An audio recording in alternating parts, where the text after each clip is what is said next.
It has been a long journey, and one not without loss. Heavy are the footsteps of your traveling companions.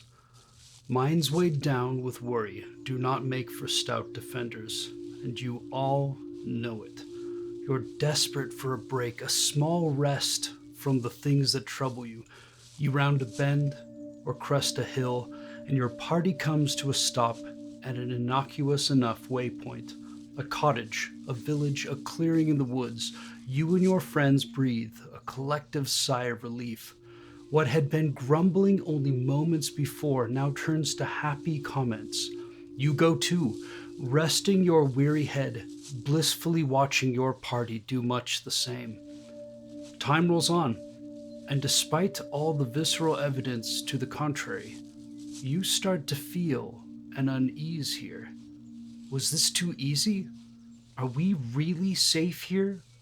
Is there some slow, insidious hand slipping some flaxen noose about our necks?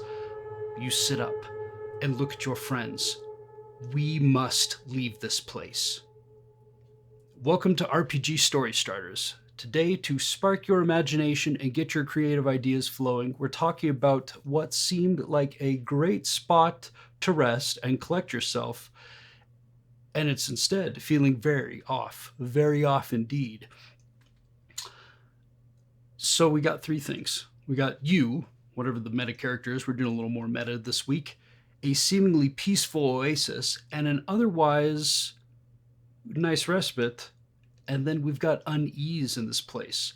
Your characters can be made to perform a bunch of insight checks without immediate explanation, or maybe some indication of strangeness, right? There's less birds here than you'd have guessed.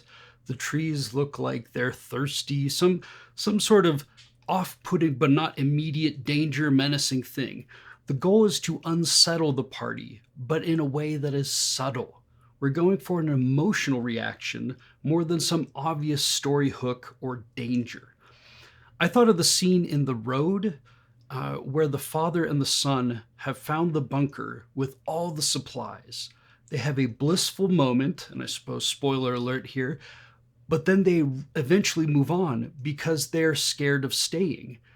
I think the setup works well because it represents our deepest fears that when we're happy, we know it can't last, and we would rather dash it to pieces by our own hands. We would rather leave, right? We make the decision than to see it harmed or negatively affected by others. Remember, starting stories is hard, playing them should be fun. Go have fun.